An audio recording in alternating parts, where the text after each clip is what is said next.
蒂蒂安娜趴在酒桌上大喊：“这辈子算是彻底毁了！”尤里在一旁劝她少喝点，毕竟她已经醉得不轻，可她根本听不进去。好不容易逃出家门结了婚，结果第一任丈夫走得太早，谁能想到这第二段婚姻竟然也黄了？她越想越委屈，早知道这第二次人生是这样，当初还不如不活了。没错，这个刚离完第二次婚的女人就是蒂蒂安娜。作为落魄男爵家的长女，她的麻烦才刚刚开始。蒂蒂安娜的家里有2个极度不争气的男人，父亲和弟弟整天只知道赌，把家里的钱输了个精光。她只能像个保姆一样，跟在后面填那些填不完的坑。就在她快撑不住的时候，生病的母亲偷偷塞给她一个钱袋。母亲低声叮嘱她，这是攒下的嫁妆，现在不给你，以后怕是没机会了。蒂蒂安娜当时还想安慰母亲，让她等自己出嫁那天亲手交过来，可没过多久，母亲就撒手人寰了。更惨的是那笔救命的嫁妆，最后全被拿去还了赌债。走投无路的她只能为了家族，嫁进了那个所谓的男爵家。蒂蒂安娜的第一任丈夫原本是个百年难遇的好人，可他实在太善良了，被信任的人骗光了所有家产，最后竟然想不开吊死在树上。丈夫这一走，让本就落魄的她彻底走投无路。就在她躲在酒吧借酒消愁时，老板尤里递过来一杯特调。尤里轻声对她说：“弟弟，这是你今天最需要的酒。”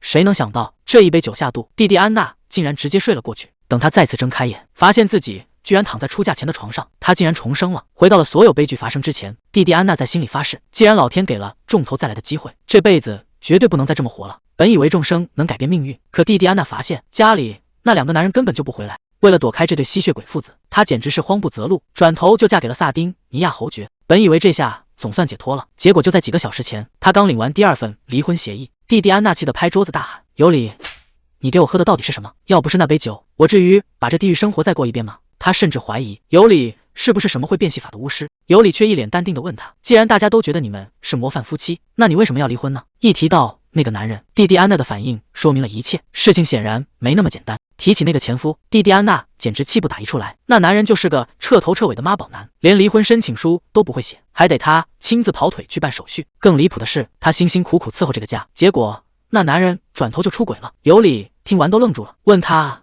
那个女人到底是谁？蒂蒂安娜咬牙切齿地说：“是萨宾娜大公主。”尤里无奈地叹了口气，毕竟面对公主要求结婚，恐怕没几个男人能拒绝。蒂蒂安娜趴在桌子上，觉得自己这辈子可能真的跟幸福没什么缘分了。就在她陷入自我怀疑的时候，尤里轻声打断了她，他温柔地叫了一声：“弟弟，别这么想自己。”尤里又推过来一杯酒，蒂蒂安娜盯着杯子犹豫了一下，她整个人就像被点燃了一样，猛地拍桌子站了起来。她冲着尤里大喊：“我不需要这种东西，这种重来一次的人生我受够了，我就这样烂掉算了。”面对他的崩溃，尤里并没有生气，反而眼神温柔地看着他。尤里轻声说：“这次会不一样的，我敢肯定你这次一定会幸福。”他说：“世界上没有人活该受苦，别因为以前过得不顺，就觉得这辈子注定要倒霉。”听到这些话，蒂蒂安娜愣在原地，一句话也说不出来。尤里不仅给了他酒，还递过来一个厚厚的信封。蒂蒂安娜打开一看，彻底傻眼了。里面竟然是一份房产证。尤里叮嘱他，如果以后遇到解决不了的麻烦，就去这个地方，肯定有人能帮你。这还没完，他又掏出一张纸条，上面写满了5年前的中奖号码，这简直是直接给他开了外挂。蒂蒂安娜完全想不通，他为什么要对自己这么好。尤里笑着说：“因为你帮店里赚了不少钱，所以这一次请只为你自己而活吧。”看着眼前的酒杯，蒂蒂安娜心里乱成了一团，万一再次失败了怎么办？但看着尤里的眼神，她最后还是动摇了。反正也没什么好失去的了。蒂蒂安娜心一横，接过了那杯决定命运的酒，她大声宣布：“这一次我一定要得到幸福。”说完，仰头一饮而尽。尤里站在光影里，默默看着她，轻声说了一句：“祝你幸福。”还留下了一个神秘的约定：如果到时候我还在你身边的话。随着酒力发作，蒂蒂安娜感觉自己在飞速坠落。她在黑暗中反思，前2次人生之所以会失败，全是因为自己的软弱和犹豫。就在她准备迎接新生活时，耳边突然传来一阵粗鲁的喊叫：“蒂蒂安娜，你还不快去倒茶做饭！”这熟悉又讨厌的声音让她瞬间意识到，自己真的回到了那个噩梦般的起点。是因为以前太好说话了吗？还是因为总是放不下那些所谓的家人？蒂蒂安娜这次没再忍气吞声，她直接爆发了。她一边大喊着让他滚，一边狠狠地把这个男人赶出门外。这一拳憋了整整2辈子。她想起母亲临终前的嘱托，一定要幸福啊，弟弟，那是她生命中唯一的温暖。这一次她答应了母亲，也答应了自己，绝对不再任人摆布。她要挺直腰杆，只为自己而活，谁也别想再动摇她。只有我能让自己幸福。蒂蒂安娜带上所有的家当，头也不回地出发了。坐在远行的火车上，她心里默默感谢尤里，谢谢他给了自己这次机会，以后一定要好好报答他。按照房产证上的地址，她终于找到了那栋建筑。可仔细一看，蒂蒂安娜愣住了，这地方怎么越看越眼熟？这不是店长的酒吧吗？他竟然把自己的店直接送给了他。原来尤里说的那个能帮他的人，难道就是他自己？这下全明白了。蒂蒂安娜深吸一口气，抬手敲响了大门。请问有人在吗？门竟然没锁，轻轻一推就开了。蒂蒂安娜试探着往里看，屋子里竟悄悄的一个人影都没有。可等他走进去，才发现这地方简直脏的不像话，到处都是乱扔的纸片和杂物。这可是尤里送给他的店，谁敢在这里乱扔垃圾？蒂蒂安娜越想越气，拎着裙子就往楼上冲。她倒要看看到底是哪个不长眼的，敢把这里搞成这富鬼样子，非要找他好好算账不可。结果刚走到楼梯口，脚下突然踩到了一个软绵绵的东西，还没等他反应过来，地板上竟然传出了一声闷哼。蒂蒂安娜整个人都僵住了，这堆乱七八糟的衣服下面居然还藏着个人。被踩在底下的男人终于忍不住了，他一把掀开被子，气冲冲地坐起来。跟踪我也就算了，居然还敢踩我，你是不是有点过分了？蒂蒂安娜被这突如其来的质问吓得当场愣在原地，两人大眼瞪小眼，气氛尴尬到了极点。男人盯着他看了半天，语气终于缓和了一点，疑惑地问了一句：“你是谁啊？”看着眼前这个粉色头发的少年，蒂蒂安娜心里掀起了惊涛骇浪。这长相，这发色，难道说眼前这个是尤里？竟然是店长年轻时候的样子，这到底是怎么回事？蒂蒂安娜直接甩出地气，白纸黑字写得清清楚楚，这房子现在归他了。尤里盯着手里的文件，半天没反应过来，这事儿换谁都得懵。蒂蒂安娜可没打算客气，直接开门见山问他打算什么时候交房。尤里这态度硬得很，说这房子是他家，凭什么你说要我就要给？蒂蒂安娜指着满屋子垃圾，说你管这叫家？结果人家压根不在乎。最绝的是，尤里反手就是一个怀疑，既然地契是真的，那你怕不是个入室神偷吧？这一通操作下来，蒂蒂安娜整个人都麻了，这性格简直太恶劣了。原本以为是见到了年轻的店长，结果这滤镜碎了一地，这跟记忆里那个温柔的人真的是同一个吗？蒂蒂安娜心里直犯嘀咕，眼前这个轻浮的家伙跟记忆里那个稳重的店长，这反差也太大了。而且最让他难受的是，尤里竟然完全不记得他，这简直就是最熟悉的陌生人。不过这标志性的粉发蓝眼，全天下估计也找不出第二个。他决定直接摊牌试探一下。蒂蒂安娜盯着他的眼睛问：“你其实是个魔法师吧？”结果尤里当场破防，一口茶直接喷了出来，这反应也太真实了。尤里先是否认，接着又补了一句，说自己以前确实是。蒂蒂安娜看着满屋子垃圾，瞬间脑补了一出大戏，觉得他肯定是受了什么打击，才躲在这儿当个无业游民。尤里听得一脸黑线，心想这姑娘说话也太损了，咱俩今天才刚见面吧？蒂蒂安娜这才说出实情，因为把地契交给她的那个人也是个粉头发的魔法师，而且那个人长得跟眼前的尤里简直一模一样。尤里一口咬定家里绝对没这号人物，眼看硬的不行，尤里干脆开始装可怜，说自己只是个没工作的穷光蛋。难道你真忍心把我赶走吗？谁知道蒂蒂安娜根本不吃这套，反而顺杆爬，直接抛出一个诱人的条件，只要你把房子给我，我就给你安排个工作。尤里整个人都听懵了。蒂蒂安娜信心满满的宣布，她要在这里开一家花店，而尤里就是她预定的第一个员工。尤里听完直接愣住，在这儿开花店还要雇他当员工，这生意听着就不靠谱。他忍不住吐槽，现在这世道，除了那帮人傻钱多的贵族，谁会花冤枉钱买花啊？蒂蒂安娜嘿嘿一笑，直接甩出包吃包住的诱惑。其实他心里早就打好了算盘，作为重生归来的蒂蒂安娜，她手里握着最强预言，帝国马上就要迎来整整5年的黄金盛世，到时候到处都是暴发户，大家兜里全是钱，根本没地方花。这种躺着数钱的机会，他怎么可能放过？在蒂蒂安娜眼里，他种的哪是花呀？那分明是白花花的银子，这可是他2辈子总结出来的，绝对稳赚不赔的买卖。他拍着胸脯保证，让尤里尽管放100个心，大不了按时交房租就是了。尤里看着这个财迷，语气突然变得有点玩味。他说：“既然要一起住，难道你就不觉得危险吗？”他故意凑近问蒂蒂安娜：“万一我对你做点什么呢？”这气氛一下子就变了。可蒂蒂安娜只是愣了1秒，随后淡定地回了一句：“你根本就不是那种人。”这下轮到尤里没话说了，这姑娘心是真的宽啊。尤里追问他凭什么这么肯定，蒂蒂安娜差点脱口喊出主人，只能尴尬地说是直觉。为了让尤里彻底放心，他甚至当场放话说恋爱和结婚这种事，只有脑子进水的人才会去干。没想到这番人间清醒的发言，竟然戳中了尤里的心窝子。他自嘲地笑了笑，觉得越是亲近的人，就越不值得信任。既然大家都是这种冷酷的性格，尤里也不再纠结，当场拍板把房子交给蒂蒂安娜。反正打官司也麻烦，而且他也确实想换个活法，不再当那个无所事事的无业游民了。尤里正式伸出手，合作愉快，蒂蒂安娜小姐。就这样，2人达成了协议。他在首都的新生活总算拉开了序幕。虽然现在满脑子都是做生意，但蒂蒂安娜心里还藏着个秘密，等日子安稳了，她一定要把那个主人给找回来。可就在这时，局面突然变得诡异。尤里独自躲在房间里，手里竟然攥着另一份房契。他越看越觉得后背发凉，不管是上面的签名，还是纸张破损的痕迹，竟然和蒂蒂安娜那份一模一样。这世上怎么可能同时存在2份完全相同的房契？这个女人到底是什么来头？谁能想到那个在花店打杂的尤里，真实身份竟然是顶级大魔法师。此时魔法塔那边已经乱成了一锅粥，法阵崩坏，能量失控，所有人都在求这位祖宗赶紧回去。可尤里根本没心思管这些，他现在满脑子只有一件事，那就是干家务活，真的太累了。这一天下来，感觉骨头都要散架了。一想到明天蒂蒂安娜肯定还要拉着他去打扫2楼，尤里就一阵头大。与其明天继续当苦力，不如现在就走个捷径。只见他轻轻打了个响指，原本乱七八糟的房间瞬间变得整洁如新。这就是大魔法师的实力，哪怕是用来做家务，那也是降维打击。尤里越想越觉得不对劲，在整个帝国境内，能拥有那种级别魔力的人，按理说应该只有他自己才对。可偏偏就在这时候，魔法塔的法阵莫名其妙碎了，而那个叫蒂蒂安娜的女人又带着一堆谜团突然出现。这一切绝对不是巧合，那个震碎法阵的神秘魔力流肯定和他脱不了干系。虽然直接把他赶走，再派人暗中监视会更省事，但尤里并不想惊动魔法塔那帮人。与其让别人插手，不如把这个危险的女人留在身边，由他这位大魔法师亲自盯着，看看他到底还藏着多少秘密。转眼过了1周，花店的招牌总算挂上了，这几天的辛苦总算没白费。就在这时，尤里突然凑过来喊了一声姐姐，这亲昵的称呼直接把蒂蒂安娜给整懵了。结果这小子还一脸无辜，说自己都这么叫好几天了，这下轮到蒂蒂安娜怀疑人生了。尤里这小子嘴还挺甜，说觉得她像亲姐姐才这么叫，还一脸无辜的问是不是讨厌她。蒂蒂安娜哪受得了这个，觉得这称呼太肉麻，但看着他那副委屈的样子，真是拿他一点办法都没有。他只能无奈的摆摆手，让他以后直接叫自己的名字。这下尤里可算得逞了，立马顺杆爬，连敬语都给省了。尤里这咖啡泡的确实有一手，把蒂蒂安娜哄得那叫一个开心，甚至夸他有当咖啡师的天赋。不过无事献殷勤准没好事，尤里一眼就识破了，这女人肯定憋着什么坏主意。果然蒂蒂安娜是想拉着他一起去逛花市，结果一到地方，尤里就像没见过世面一样，看什么都觉得新鲜。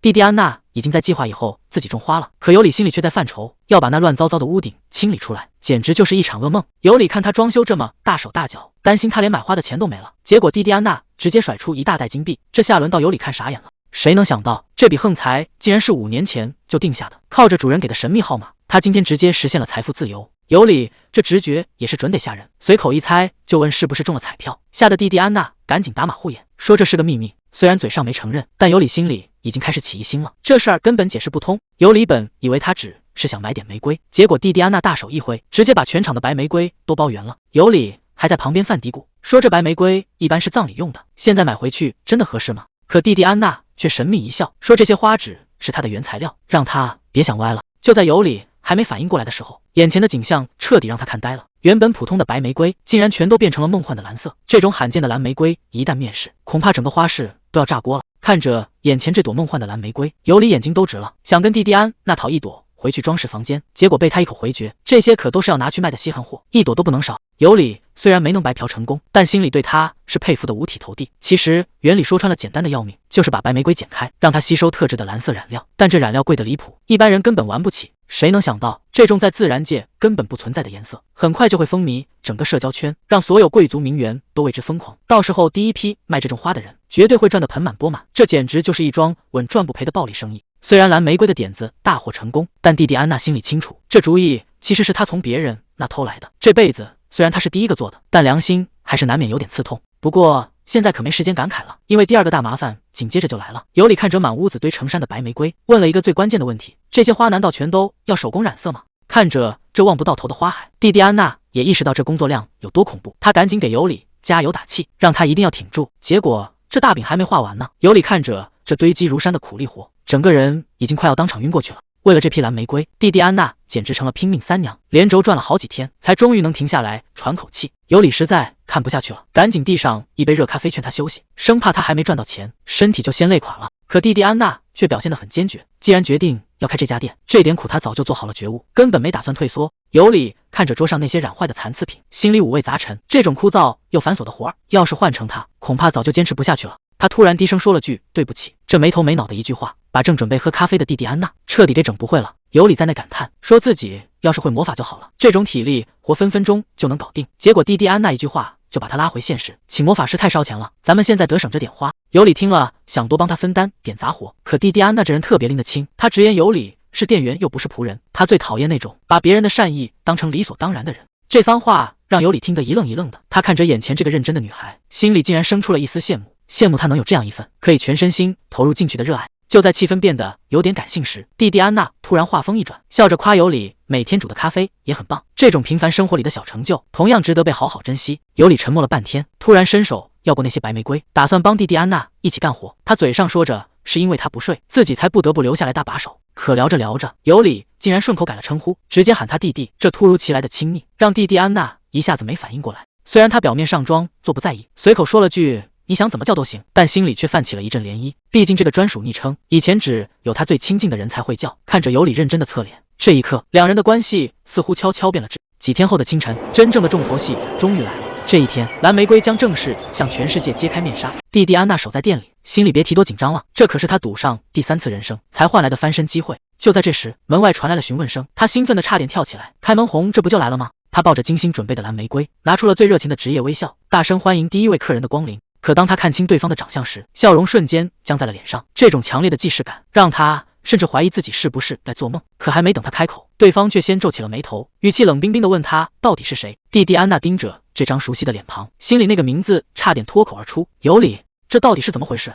时间回到几个小时前，那是花店开业当天的清晨。蒂蒂安娜是被香味馋醒的。尤里早就准备好了早餐，甚至还贴心地配了沙拉，但这对蒂蒂安娜来说简直是折磨。尤里笑着叮嘱，今天开业会很忙，必须全都吃掉才行。就在两人互相打气的时候，蒂蒂安娜突然发现了不对劲，这是什么？原来尤里在那儿数花瓣呢，美其名曰是开业占卜，其实就是心里没底。蒂蒂安娜一看直接炸毛了，昨晚熬夜准备的花材竟然被他这么浪费。尤里赶紧安抚说，占卜结果可是大吉，今天一定会有好事发生。结果话还没说完，他就借口去市场买食材，一溜烟跑没影了，留下蒂蒂安娜一个人在原地怀疑，这家伙该不会是想偷懒溜号吧？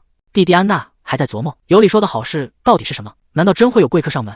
就在这时，一个男人推门而入，蒂蒂安娜下意识喊出了尤里的名字，可话一出口，她就后悔了。虽然长得一模一样，但眼前这人的气场完全不对。尤金冷冰冰的开口：“我问你，你到底是谁？”这下轮到蒂蒂安娜懵了，对方竟然完全不认识自己。她赶紧解释自己是店主，可尤金的注意力却全被柜台上的蓝玫瑰吸引了。见气氛有点尴尬，蒂蒂安娜赶紧开启推销模式，对着自家的蓝玫瑰一通乱夸。她甚至搬出了小王子的噱头，想忽悠眼前这位贵客赶紧买一束引领潮流。可对方根本不吃这一套，冷冷地打断了他，直接问这儿是不是还有个店主？这下轮到蒂蒂安娜心里打鼓了，看来这人真是冲着尤里来的。仔细一看，这两人长得简直一模一样，多半是亲兄弟没跑了。看来尤里的身份果然不简单，这下麻烦了，对方显然是有备而来。看着男人这浑身散发的贵气，蒂蒂安娜敢肯定他才是那个真正管事的家主。尤金看了看表，发现离午饭时间还早，没耐心再等下去，转身就要走。这下蒂蒂安娜急了，好不容易送上门的大客户，怎么能让他就这么溜了？他直接冲上去拦住对方，硬着头皮编了个商业规矩，说只要进了店就必须得消费。尤京都被他这歪理气笑了，反问他是不是想教自己做生意。不过看着蒂蒂安娜这股拼命劲儿，尤金竟然破天荒的松了口，行吧，那就看看你能卖出什么。本以为男人是个大客户，没想到他一开口就是老毒舌了，把店里的陈设批得一文不值。他拿起一支蓝玫瑰，直言蒂安娜太自以为是，光靠这一种花，迟早的关门大吉。这股强大的霸总气场压得蒂安娜差点没喘过气，但他最后那句你什么都卖不掉，彻底激起了蒂安娜的胜负欲。他直接握紧拳头，反客为主。既然你说我宣传不到位，那你这种身份的人抱着花走出去，不就是现成的活广告吗？尤金整个人都听傻了，让他一个大男人抱着花束逛街，这女人的脑回路简直比他的毒舌还要离谱。既然不想抱花束，蒂安娜直接换了个方案，把蓝玫瑰别在尤金胸口当胸花。别说这花配上她的气质，还真挺像那么回事。连这位挑剔的贵公子都承认，确实还不赖。蒂安娜趁热打铁，让他先在店里随便逛逛，自己再去配点别的花材。尤金嘴上说着还没决定要买，身体却很诚实的留了下来。可就在他准备四处看看时，尤里提着篮子推门进来了。这兄弟俩四目相对的瞬间，整个花店的空气都凝固了。蒂安娜还没反应过来，正打算给两人做介绍，却发现这气氛明显不对劲，这哪是客人上门，这分明是修罗场要爆发了。尤里一开口就火药味十足，问尤金到底来这干什么，还强调过很多次让他别再出现。尤金却一副公事公办的样子，说自己只是来确认弟弟的安危，只要尤里肯乖乖回主宅，大家就不用在这浪费口舌。尤里听完直接冷笑出声，感叹尤金真是一点都没变，还是那么喜欢对他指手画脚。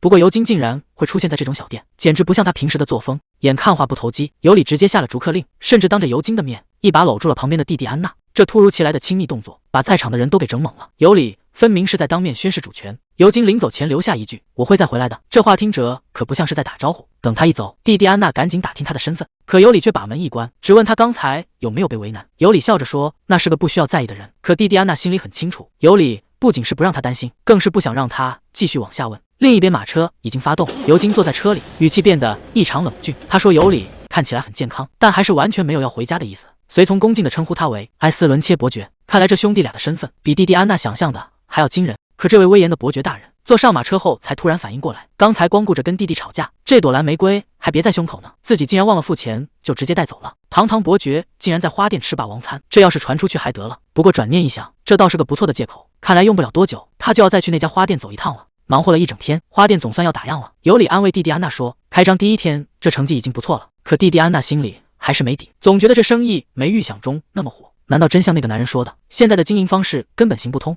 尤里显然也想到了那番话，但他什么都没说。这种反常的沉默让蒂蒂安娜察觉到事情并不简单。蒂蒂安娜本想找他谈正事，结果尤里直接开启打太极模式，一边张罗着做晚饭，一边故意把话题往吃什么上引。这招虽然暂时管用，但等填饱了肚子，蒂蒂安娜可没打算就这么放过他。既然店里没生意，那就必须主动出击。他提议明天直接去街上推销。尤里一听要搬重物，整个人都写满了拒绝，甚至还想打退堂鼓。可蒂蒂安娜态度坚决，连推车都准备好了。看来明天的户外拓展，他是非去不可了。尤里最终还是没让蒂蒂安娜一个人去。他说，既然是搭档，就要一起把这些蓝色妖姬卖出去。可他显然低估了自己的杀伤力。刚到街上摆好摊，局面就彻底失控了。路过的名媛贵女们全都停下了脚，一个个交头接耳，眼睛根本挪不开。尤里心里一阵发虚，他发现大家盯着的根本不是花，而是他这张脸。这生意眼看就要跑偏了。蒂蒂安娜在旁边倒是一点不意外，毕竟这美男计的效果早在他的预料之中。果然已经有顾客主动凑上来搭讪了。虽然对方醉翁之意不在酒，但只要能把花卖出去，这第一步就算成功了。这蓝色妖姬一亮相，立马就把路过的名媛给镇住了。大家哪见过这种稀罕品种，更何况卖花的还是个顶级大帅哥。尤里这活招牌简直太好使，不仅花卖得飞快，甚至还有人当场约他去喝茶。就在他尴尬的不知道怎么拒绝时，蒂蒂安娜终于办完手续赶回来了。看着眼前这火爆的场面，他心里简直乐开了花。看来利用尤里的颜值来引流，果然是这辈子做过最正确的决定。虽然尤里对这种热情有点招架不住，但蒂蒂安娜可没打算收手。既然有这么好的资源，那必须得彻底利用起来。生意总算有了起色，但这仅仅是个开始，接下来的计划才是真正的重头戏。蓝色妖姬在街头彻底火了，名媛贵女们几乎人手一束，生意好的没话说。可蒂蒂安娜却一点没放松，她正对着尤里念叨，嫌这卖货的速度还是太慢，毕竟这些花要是砸在手里，那可全是白花花的银子。尤里忍不住吐槽他太贪心，当初囤货的时候拦都拦不住，现在倒开始操心花卉枯萎了。两人一边拌嘴一边总结经验，看来这生意经确实不好念。就在他们忙着数钱的时候，远处却出现了几个生面孔。一位戴着单片眼镜的贵族正四处打听那个粉色头发的年轻人。看这架势，对方显然是冲着尤里来的。这平静的摆摊生活，怕是又要起波澜了。魔塔的人果然追到了街上，尤里一眼就认出了那些老熟人，他下意识地往后躲，显然一点都不想和对方打招呼。蒂蒂安娜立马看出了不对劲，她知道谁还没几个不想见的冤家，既然要躲，那就要躲得漂亮一点。她随手抓起一块布料和几朵花，在尤里还没反应过来的时候，直接给他扣上了一顶华丽的鲜花帽子。这下不仅脸挡住了，连气质都完全变了样。尤里整个人都懵了，可蒂蒂安娜却兴奋的不行。她说这叫鲜花饰品，既能帮她打掩护，还能顺便开发个新产品。这波操作简直是一石二鸟。魔塔的人就算从面前走过，恐怕也认不出这个卖花的花仙子了。尤里看着头上的花帽子，心里其实挺感动的。他发现蒂蒂安娜这姑娘虽然平时大大咧咧，但关键时刻比谁都心思细腻。两人正琢磨着怎么扩大经营，结果刚才那个回头客又找回来了。蒂蒂安娜心里咯噔一下，还以为是花出了什么质量问题，结果对方开口就是一个重磅炸弹。原来这位客人是公爵府的女仆，她把之前买的蓝色妖姬送给了夫人，结果那位莫非公爵夫人一眼相中，当场拍板要在接下来的大派对上全部换成这种花。这下可真是撞上大运了。公爵夫人的订单意味着什么？那可是直接打入了顶级贵族圈。不过这么大的订单，光靠他们两个小摊贩真的能按时交货吗？公爵府一开口就是5000只，这个数字差点没把尤里送走。可蒂蒂安娜一听有大生意，整个人都燃起来了。她不仅满口答应，甚至还主动给甲方缩短工期，说后天晚上就能交货。尤里在旁边拦都拦不住，这哪是接订单，这简直是要命啊！看着蒂蒂安娜在那儿欢呼雀跃，尤里已经彻底崩溃了。他在心里疯狂呐喊，真想直接用魔法把花变出来，不然这几千枝花就算熬干心血也种不完啊。不过生意既然已经接了，那就只能硬着头皮上。谁能想到这小小的花店生意竟然已经惊动了远处的皇宫。夜幕下的宫廷灯火通明，尤金伯爵刚踏进皇宫就被大公主萨宾娜给盯上了。这位公主殿下可不是好惹的主，一见面就开始摆谱，责怪尤金来得太晚。尤金虽然一脸写着被迫营业，但表面上还得维持贵族的体面。他耐着性子问安，心里估计只想赶紧办完事走人。可萨宾娜接下来的话却让他不得不留神。他说今天心情格外好，因为派去办事的女仆带回了新鲜事。就在那条不起眼的恩迪奇街上，发现了一些有意思的东西。那家花店里见到了一个长相极其出众的粉发青年，尤金当时就在宫里，根本不可能出现在街头。萨宾内用排除法一算，答案已经呼之欲出了，除了尤金那个失踪已久的弟弟，还能有谁？他兴奋地喊出了那个名字，尤里埃斯伦切，甚至还亲昵地称呼他为我可爱的小魔法师。尤金沉默了一下，反问道，就平头发颜色是不是有点太草率了？萨宾娜冷哼一声，在这整个京城里，除了你们家那几位，谁还会有这种发色？这下他可跑不掉了。萨宾娜直接摊牌了，既然你心里都清楚，就别在这跟我装糊涂。尤金一言不发，准备离开。萨宾内在身后冷冷地叮嘱：“我会继续查尤里的下落，你最好也快点行动，别在那磨磨蹭蹭的。毕竟你肯定也想早点见到你那个宝贝弟弟吧？”就在这边还在明争暗斗时，城里的小王子花店却因为一种罕见的蓝玫瑰彻底炸开了锅，客人们都在议论纷纷，这种颜色简直不像是真的，难道是用了什么魔法吗？蒂蒂安娜听着这些赞美，只是在心里偷偷一笑，如果这真的算魔法，那也是大自然的杰作，多亏了那批蓝玫瑰。公爵府的宴会办得非常成功，现在全城的名媛都在疯狂下单。一句话总结，咱们的花店彻底卖断货了。蒂蒂安娜兴奋地跟尤里击掌，庆祝这史无前例的大丰收。尤里显然已经累瘫了，打个招呼就赶紧回屋补觉。就在蒂蒂安娜打算翻点食材做顿晚饭时，门口的铃声突然响了起来。这么晚了，到底会是谁呢？他疑惑地推开门，看清来人的那一刻，整个人都定在了原地。尤金竟然亲自找上门了。蒂蒂安娜吓得赶紧解释，说尤里现在不在这里。可尤金却表现得非常淡定，他说没关系，今天过来就是专门找他的。蒂蒂安娜心里直犯嘀咕，找我能有什么好事？结果下一秒，尤金直接掏出一个沉甸甸的袋子，他说这是上次买玫瑰的钱，之前走得急忘了给。蒂蒂安娜半信半疑地打开一看，好家伙，这哪是付账啊？这金光闪闪的一大袋子，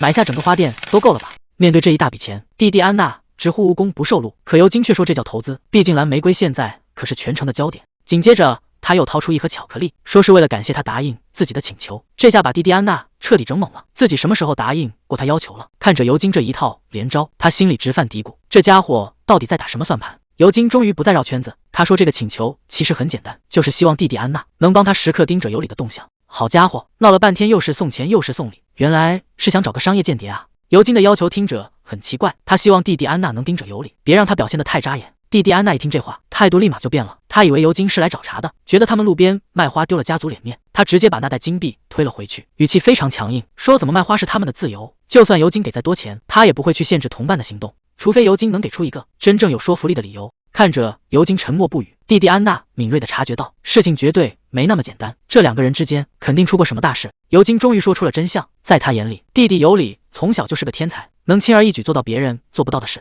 可这种优秀反而害了他。正所谓人怕出名猪怕壮，尤里很快就被一群心怀鬼胎的人给彻底盯上了。他当年的失踪根本不是任性，而是为了活命才拼死逃出来的。尤金最后压低了声音说，现在有个非常危险的人物正在发了疯一样的寻找尤里，而他之所以要盯着弟弟，就是为了绝对不能让那个人再次找到尤里。尤金近乎哀求的开口，让蒂蒂安娜一定要把尤里藏好，别让那些人找到他。蒂蒂安娜觉得既然是亲兄弟，有什么话不能当面说清楚呢？非要搞这种偷偷摸摸的监视。可尤金却一脸苦笑，他说在尤里心里，自己恐怕和那些仇人没区别，根本不会听他半句解释。蒂蒂安娜虽然拒绝了拿钱办事，觉得那样太伤感情，但她还是答应会留心尤里的安全。就在尤金离开前，他随口感叹了一句，说尤里原本可是伯爵爵位的继承人，难怪学什么都这么快。这下轮到蒂蒂安娜傻眼了，那个在花店忙前忙后的少年，真实身份竟然这么显赫。埃斯伦切这个姓氏可不只是个伯爵头衔那么简单，那可是帝国最大的顶级商会，这种豪门家的大少爷居然放着好日子不过，跑出来当个无家可归的流浪汉。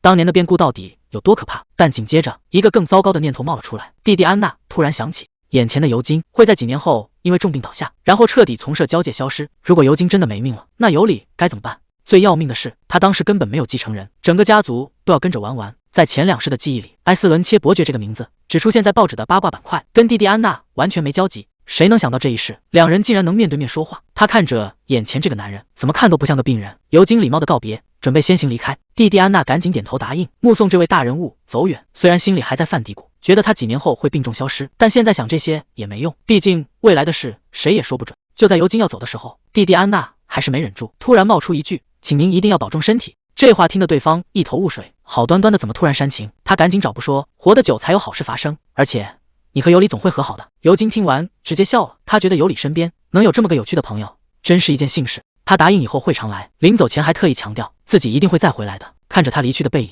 蒂蒂安娜只希望这一世的结局能有所不同。尤金还没走远，就被尤里给拦下了。这兄弟俩一见面，空气里全是火药味。尤里冷笑着吐槽说，他还是老样子，根本听不进别人的劝，甚至还听到了刚才的告别。尤金直接开门见山质问尤里接近蒂蒂安娜到底藏了什么目的，毕竟他从不让外人靠近，别因为自己的自私把无辜的人卷进麻烦里。结果尤里反手一记绝杀，直接揭穿了尤金，也在暗中监视自己的一举一动。这下局面彻底僵住了，兄弟俩谁也不肯让步。尤金的语气突然变了，他要求尤里别再胡闹，立刻跟他回家族去，因为大公主萨宾娜已经发现了这里。他甚至拿蒂蒂安娜当筹码，警告尤里如果不走，那个无辜的女孩就会被卷进来，到时候谁也保不住她。面对这种威胁，尤里却显得异常冷静。他直接拆穿了对方的谎言，既然口口声声说要保护，为什么商会的宣传单上那个把我害得那么惨的女人依然稳坐着模特的位置？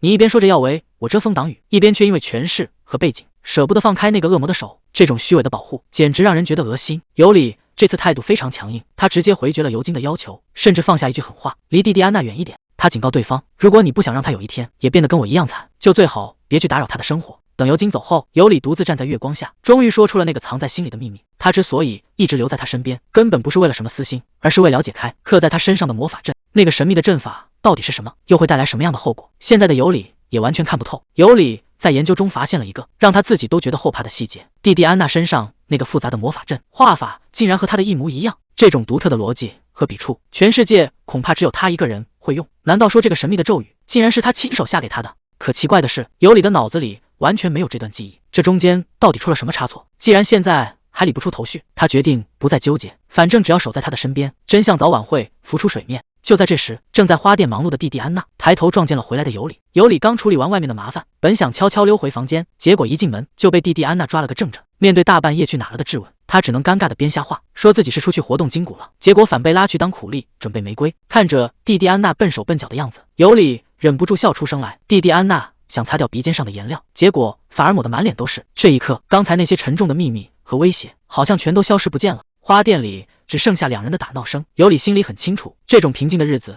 早晚会结束，但在离别真正到来之前，他只想让这一刻慢一点，再慢一点。原本平静的花店门口突然被几个不速之客堵住了。尤里还没反应过来是怎么回事，以为只是普通的客人上门，结果下一秒萨尔宾娜冲了进来，一边大喊着尤里的名字，一边死死地扑进他怀里。萨尔宾娜兴奋地大叫说，总算找到了他的大魔法师。尤里整个人僵在原地，他怎么也没想到这个难缠的女人竟然会追到这来。但他现在最担心的是站在一旁目睹了全程的蒂蒂安娜，看着他那副深受打击的样子，尤里知道这下事情真的闹大了。萨宾娜可是帝国最受宠的小公主，所有人都觉得她完美无缺，可谁能想到，就是这个高高在上的女人竟然勾搭了我的丈夫。我果断选择离婚。喝下那杯酒后竟然重生了，本以为这辈子能躲得远远的，再也不要和她有任何交集，结果老天爷开了个大玩笑，萨宾娜不仅再次出现了，竟然还紧紧抱住了尤里，这到底是怎么回事？尤里一把推开萨宾娜，赶紧询问蒂蒂安娜有没有受伤，甚至怀疑是萨宾娜在找麻烦。萨宾娜这下彻底懵了，明明自己才是受害者，结果尤里连个解释的机会都不给，拉着蒂蒂安娜就要走。萨宾娜气得在背后大喊，问他是不是疯了，竟然帮外人，还威胁说一定会让他后悔。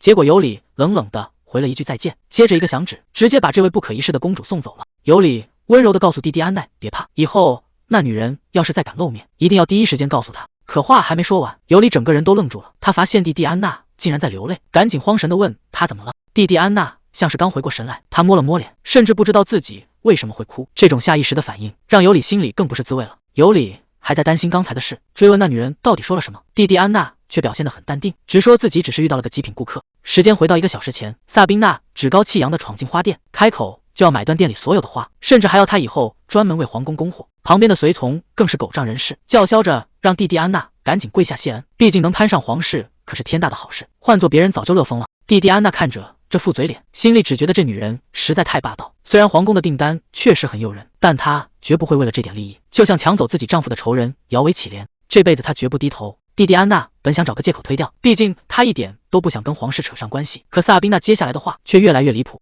这女人为了跟死对头搞针对，竟然要求蒂蒂安娜不准把花卖给别人，甚至还想搞垄断，逼着花店以后只能给皇宫供货。听到这种无理取闹的要求，蒂蒂安娜彻底炸毛了，她直接大喊让对方别胡说八道，这店是她开的，还轮不到外人来指手画脚。萨宾娜哪受过这种气，她觉得蒂蒂安娜简直是疯了。在她眼里，商人不就是为了钱吗？只要皇宫给的够多，这小店主就该感恩戴德才对。两人谁也不肯让步，局面瞬间失控了。萨宾娜给出的条件听着挺有道理，但蒂蒂安娜心里很清楚，眼前这个女人冲动又情绪化，翻脸简直比翻书还要快。今天她能为了整别人封锁供应，明天就能因为心情不好随手毁掉跟自己的所有协议。跟这种人合作无异于与虎谋皮。想到这，蒂蒂安娜直接弯腰行礼，当面拒绝了这位高傲的公主。她说自己的花只想卖给真正需要他们的人。萨宾娜整个人都听傻了，还没等她发火，蒂蒂安娜又补了一刀，直接戳到了她的痛处。公主殿下，您其实根本就不需要这些玫瑰，对吧？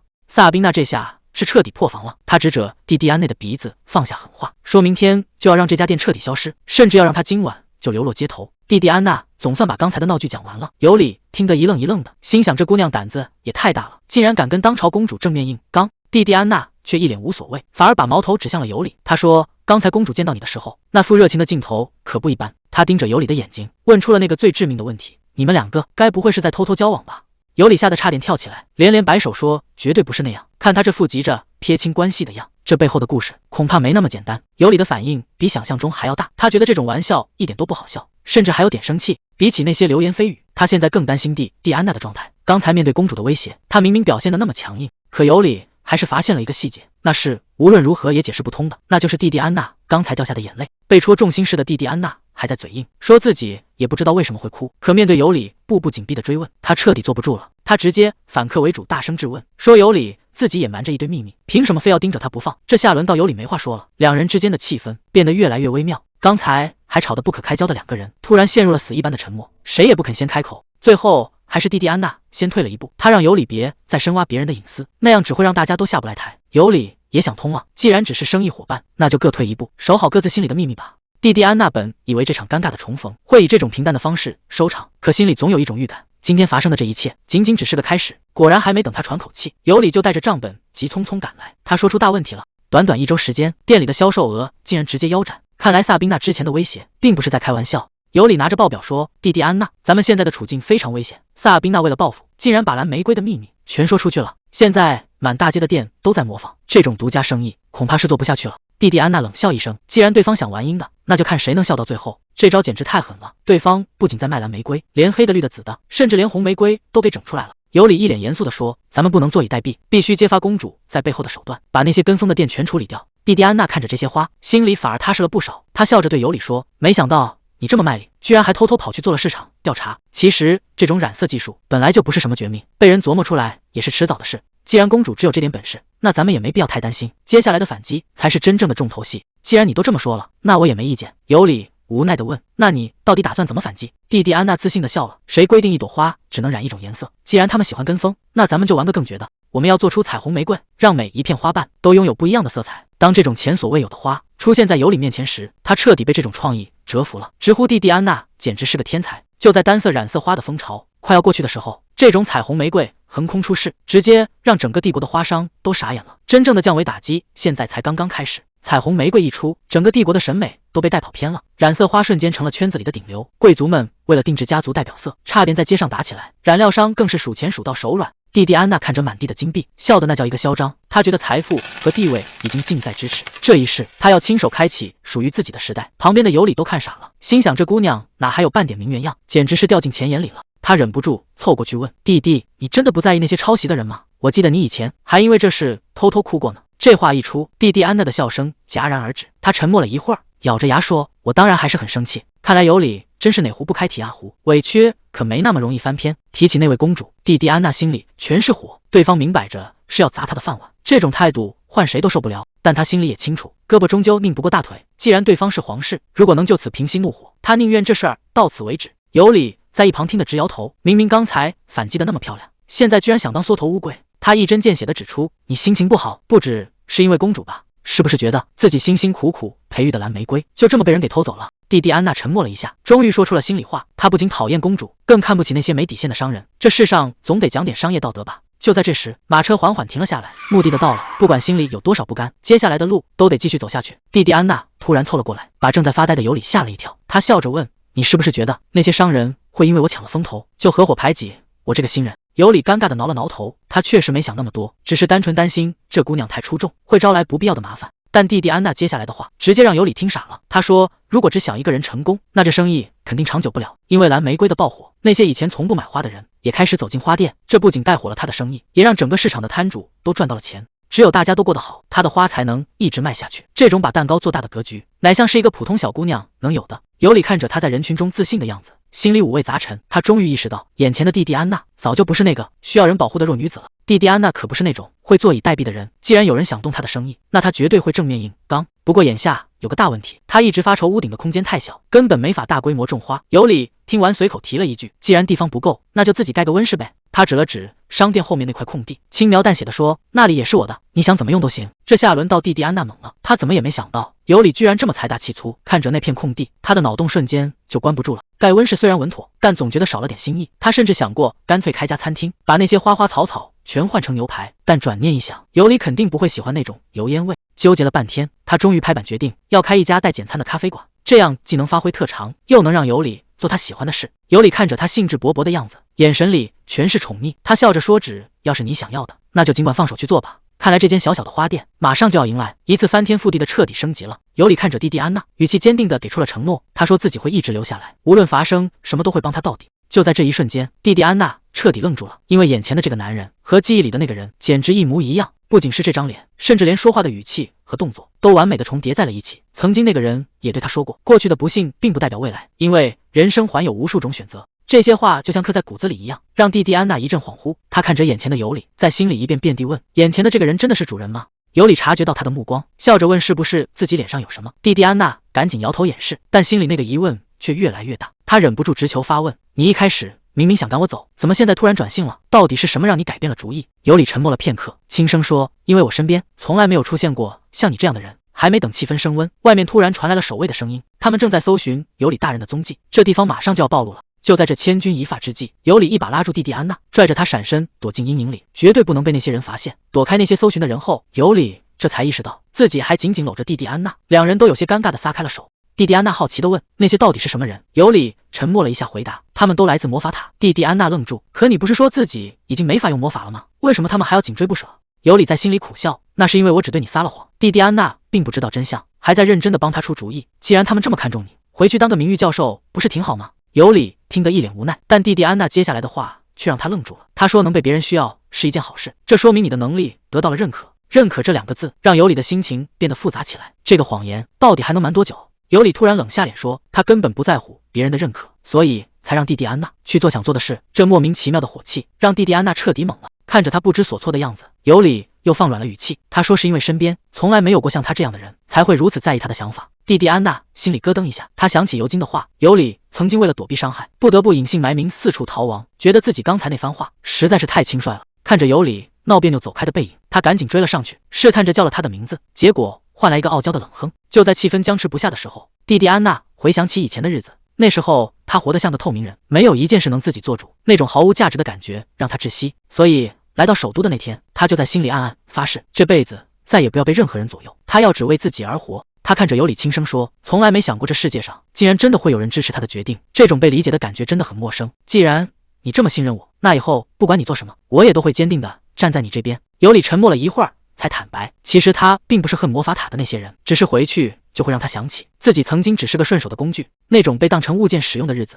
他这辈子都不想再经历第二次了。尤里低声向蒂蒂安娜道歉，说自己刚才确实反应过度了。蒂蒂安娜沉默了一会儿，轻声问他到底想过什么样的生活，是想开个咖啡馆，还是有别的什么打算？结果尤里给出了一个意想不到的答案，他只想无所事事地混日子。就在两人享受片刻宁静时，皇宫那边的气氛却降到了冰点。萨宾娜公主突然爆发，直接把一束花狠狠砸在尤金脸上，她大骂对方简直烦透了。尤金默默捡起地上的花，语气平静地问他今天到底为何换自己来。这句话彻底点燃了火药桶，萨宾娜猛地回头，那样子像是要把对方生吞活剥。看来这两人的麻烦才刚刚开始。萨宾娜的态度极其强硬，她警告尤金闭嘴照做，别再问那些不该问的事。萨宾娜整个人瘫倒在床上，脑子里全是父亲严厉的斥责。皇帝当众质问他是不是又去招惹了墨菲夫人，甚至警告他如果再敢乱说话，皇室也保不住他的名声。这让一向高傲的萨宾娜彻底破防，她觉得所有人都在针对自己，无论是父亲还是那个皇后，全都是一群碍事的家伙，而这一切痛苦的根源，她全都算在了花店蒂安娜头上。萨宾娜越想越气，她立刻叫来了尤金，命令他现在就去办一件事，目标正是那家做出了蓝色玫瑰的花店。看来他已经等不及要让蒂安娜付出代价了。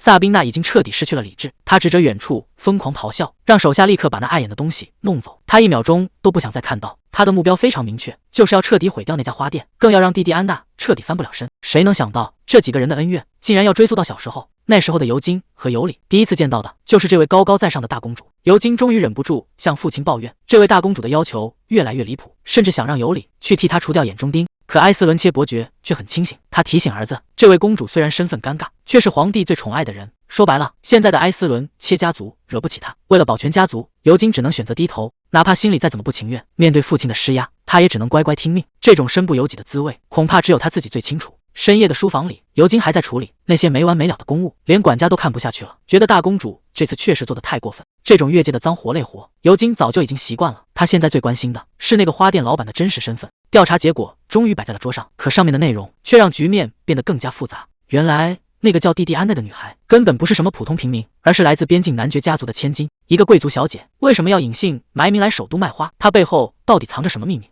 尤金最终还是狠下了心，既然是大公主的命令，那这个女孩的死活已经不重要了。他在心里不停地自我安慰，反正她是男爵家的千金，就算没了这家店，也还有退路可走。这样一来，他那点微不足道的愧疚感也就彻底消失了。他告诉自己，这不过是在讨好公主，那个女孩的命运跟他一点关系都没有。可就在他准备动手的时候，蒂蒂安娜还什么都不知道，正抱着沉重的货箱出现在热闹的集市上。蒂蒂安娜差点脱口叫出那个名字，但很快就改口称呼他为伯爵。他心里纳闷，这种大人物怎么会出现在平民集市？尤金只能顺着他的话找借口，说是工会在这里有业务要处理。可他心里很清楚，自己其实是看到他的身影才追过来的。这种话当然没法说出口，他只能一边掩饰，一边看着他为那堆沉重的货物发愁。蒂蒂安娜正发愁路远搬不动，脚下一个踉跄，差点出事。就在这关键时刻，尤金一个箭步冲上去，稳稳地把蒂蒂安娜抱在怀里。本以为这会是一个浪漫的开始，可谁能想到画风瞬间就跑偏了。蒂蒂安娜看着满地摔碎的鸡蛋，当场就彻底炸毛了。她指着伯爵大喊大叫，说接住他有什么用？应该先去接住那些珍贵的鸡蛋才对。堂堂一个伯爵，被训的只能在那不停道歉，最后不仅赔了新鸡蛋，还得帮人家把大包小包拎到咖啡馆。蒂蒂安娜倒是挺大方，为了表示感谢，决定请这位苦力喝杯咖啡。这局面反转的，连伯爵自己都还没反应过来。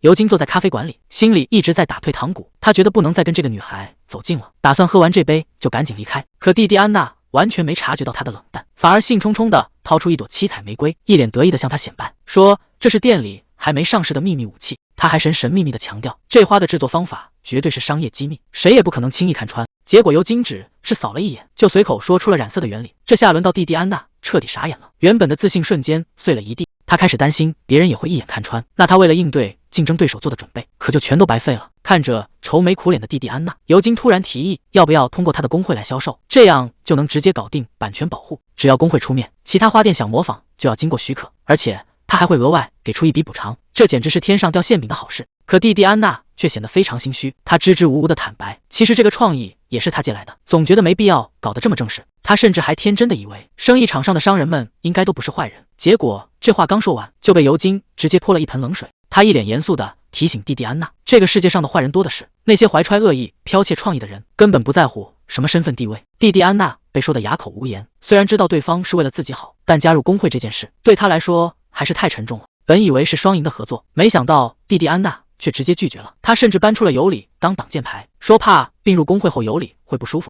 这一下算是让尤金碰了钉子，他沉默了片刻，随即露出了招牌式的微笑，客气的表示是自己考虑不周。看着蒂蒂安娜一脸愧疚的道歉，他表现得非常有风度，甚至还反过来安慰对方，仿佛刚才的提议只是个小插曲。可实际上他的心里早就不是滋味了，明明尤里的名字只出现了一次，却像根刺一样扎在他心里。表面上两人还在客套的告别，但尤金很清楚，这种莫名其妙的烦躁感绝对没那么简单。蒂蒂安娜还在真心道谢，感谢尤金帮他搬东西，甚至还想为了生意加倍努力。可他根本不知道，尤金温柔的笑容背后全是萨宾娜下达的死命令，就是要让他彻底消失。就在尤金准备离开的时候，蒂蒂安娜突然叫住了他，还递过来一盆金钱树。这份突如其来的礼物让原本死寂的局面变得更加难以捉摸了。蒂蒂安娜笑着说，送礼物根本不需要理由，越是随心所欲才越特别。尤金看着手里的花，一时间竟然接不上话，毕竟在他原本的世界里只有利益和算计。他很清楚自己是什么样的人，为了往上爬，他可以毫不留情的毁掉别人的心血，是个彻头彻尾的掠夺者。可蒂蒂安娜什么都不知道，还觉得他是个最好的听众，这单纯的信任反而成了最讽刺的刀子。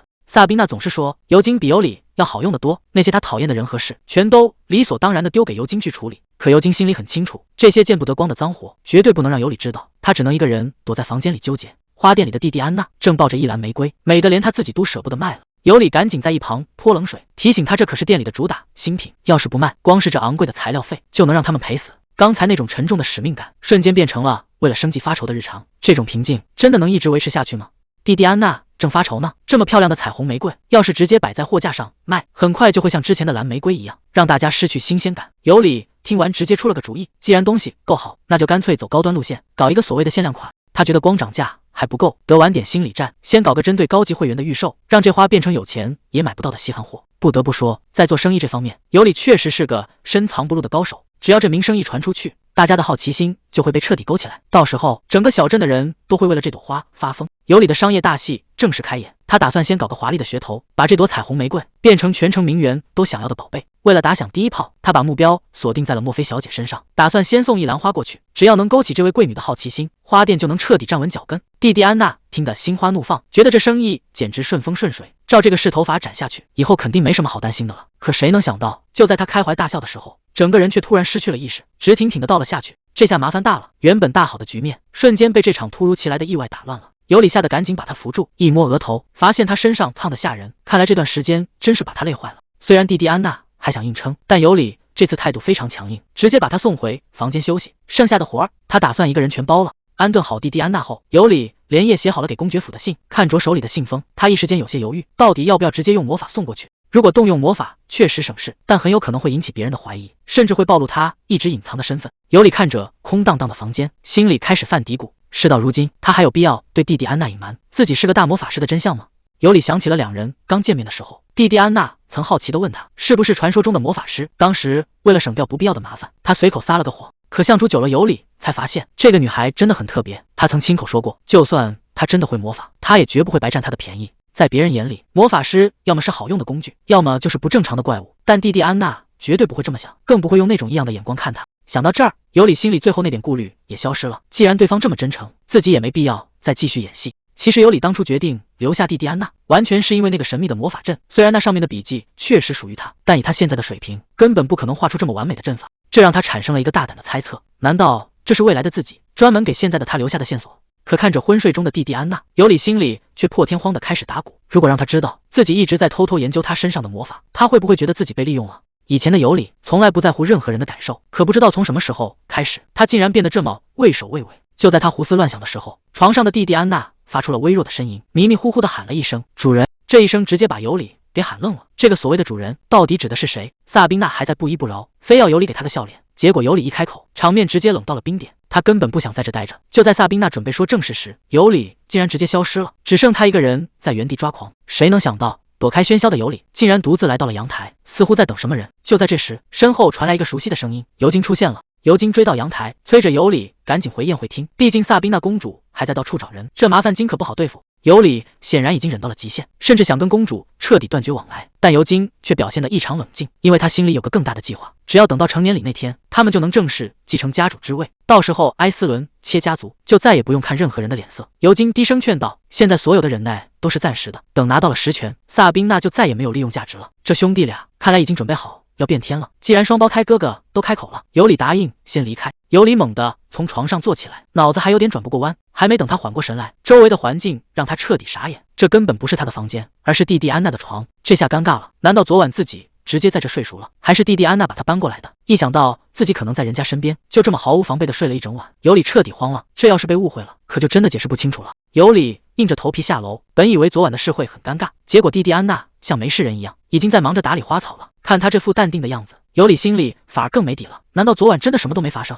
蒂蒂安娜关心地问他，是不是昨晚做噩梦了？因为他整整念叨了一宿的梦话，听起来像是在疯狂找人。尤里听得一头雾水，他对自己说梦话的事完全没印象。更让他感到不安的是，蒂蒂安娜提到的主人这个称呼太奇怪了。尤里在心里反复琢磨，这个所谓的主人到底是谁？难道在蒂蒂安娜的记忆里还藏着一个他完全不知道的秘密？尤里还在纠结到底是谁帮蒂蒂安娜离家出走的，但看着眼前的女孩，他突然想问个更重要的问题。他叫住蒂蒂安娜，问她在这里生活的开心吗？没想到蒂蒂安娜直接甩了个直球，她说这是她这辈子最开心最兴奋的一段时光。这回答让尤里直接愣住了。为了缓解这种微妙的气氛，尤里开始变招法夸自己，说有他这么个听话又可爱的年下男，谁待在身边会不开心呢？蒂蒂安娜被他逗得哈哈大笑，但尤里心里却在想，如果他的这份幸福真的全是因为自己，那他这辈子都不想放手了。蒂蒂安娜这波直球简直要把尤里给整不会了。他说开心不是因为尤里长得帅，而是因为尤里的那颗心一直在背后默默支撑着他。尤里听得整个人都愣住了，平时总觉得自己是在单相思，没想到在对方心里，他居然是这么重要的存在。蒂蒂安娜笑着反问他，在花店干活是不是觉得很累？毕竟这种粗活和他以前的身份完全不搭。尤里心里早就有了答案，只要能守在蒂蒂安娜身边，哪怕只是修剪花枝，对他来说也是这辈子最开心的事。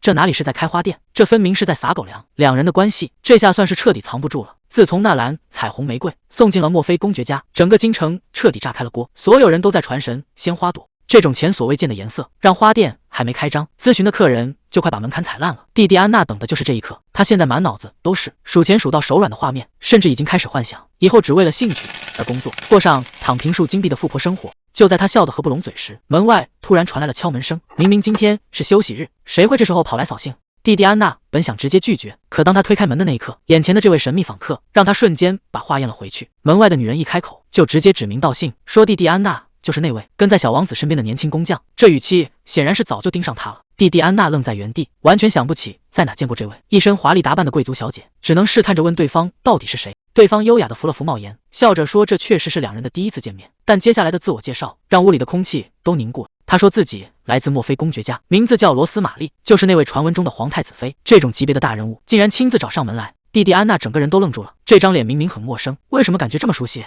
就在这一瞬间，她终于想起来了，虽然名字完全对不上，但眼前的这个女人绝对不是第一次见面。曾经的她非常讨厌自己的名字，觉得听起来就像路边的杂草，谁都能踩上一脚。直到萨丁尼亚侯爵出现，亲手为她戴上戒指，并给了她一个全新的名字皮奥妮。我最亲爱的小芍药，你愿意永远留在我身边吗？在蒂蒂安娜经历过的所有时间线里，这个女人注定会成为皇太子妃。她是所有人眼中的完美化身，大家都沉溺于她名字背后的浪漫故事，却没人知道她真正的旧名原来就是罗斯玛丽。本以为她是个高冷优雅的贵族，结果一见面，她竟然拿自己的名字讲冷笑话。看着眼前这个大笑的女人，蒂蒂安娜心里直犯嘀咕，这反差也太大了。眼前的这位皇太子妃似乎和传闻中完全不一样。罗斯玛丽特意提起那份礼物，她看中的不是名贵的彩虹玫瑰，而是那数不起眼的迷迭香。原来在不久前的宴会上，萨宾娜大公主曾当众发难，嘲笑她的名字就像路边的杂草。面对这种明晃晃的羞辱，罗斯玛丽并没有退缩，反而拿着一束野花走上前去。她语气温柔，却字字扎心。比起那些只会争奇斗艳的红玫瑰，平凡的小花才更懂得如何生存。这番柔中带刚的回击，让在场的所有人都没话说了。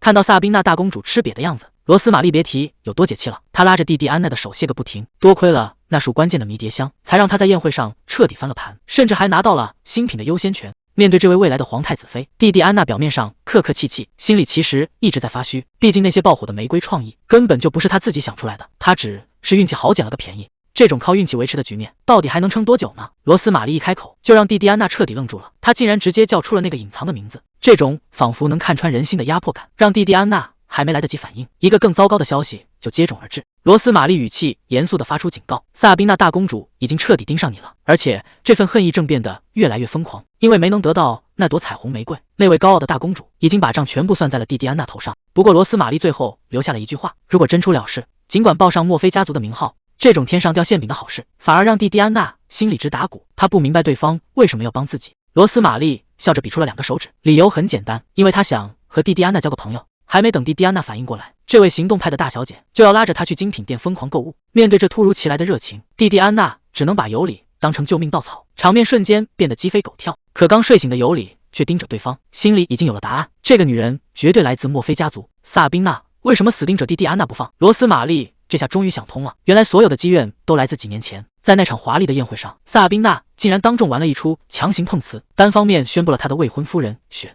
而那个被他死死拽住的男人，正是埃斯伦切家的尤里。看尤里那副生无可恋的表情，就知道这根本就是一场荒唐的闹剧。难怪萨宾内会如此疯狂，原来他早就把尤里看成了自己的私有物。罗斯玛丽菲主动打招呼，还一眼认出了尤里，原来尤里一直是他家的常客。但罗斯玛丽接下来的话，让气氛瞬间变得微妙起来。他想带蒂蒂安娜去买礼裙，还要邀请她参加下周的茶话会，甚至还开玩笑的问：“你们今天是不是有约会？”这一句约会，直接让2个人都没词了。这下局面可真是有意思了。尤里赶紧解释说，他跟蒂蒂安娜只是志趣相投，根本不是那种约会的关系，更不是什么同居。结果罗斯玛丽根本不吃这一套，还反手开了一波嘲讽，说普通人的常识确实不适用于他这种大魔法师。还没等尤里反应过来，蒂蒂安娜就被强行带走了，只留下他一个人在原地抓狂。尤里越想越不对劲，这明摆着是瞧不起魔法师啊！难道在别人眼里，他真的就是个不通人情的怪胎吗？尤里现在心情糟透了，他打心底里讨厌那群贵族，觉得他们没一个好东西。其实是因为以前所有人都把他当成怪物，甚至说他和那个暴君公主简直是天生一对。那时候只有尤金陪在他身边，还安慰他说一切有我。可现在的尤里根本不愿承认自己竟然依赖过那个窝囊废。他觉得这群贵族整天就知道为了面子装模作样，尤其是那个罗斯玛丽，凭什么给蒂蒂安娜准备衣服？在他心里，蒂蒂安娜现在这样就最完美，没人比他更了解他。这下尤里的醋坛子是彻底翻了。尤里还是咽不下这口气，裙子被罗斯玛丽抢先一步，他觉得简直是奇耻大辱。既然比衣服比不过，那就送点那个女人这辈子都拿不出来的东西。他决定回一趟魔法塔，去找那群性格古怪的家伙。看来这次是要憋个大招了。就在所有人还没反应过来时，尤里已经换了一身华丽的装扮。当他笑着出现在众人面前，整个魔法塔都炸锅了。谁能想到，消失已久的大法师尤里竟然在这个时候回来了？看这架势，接下来的局面恐怕真的要变天了。面对法师们热情的迎接，尤里表现得非常冷淡，他直截了当地说自己只是回来拿点东西。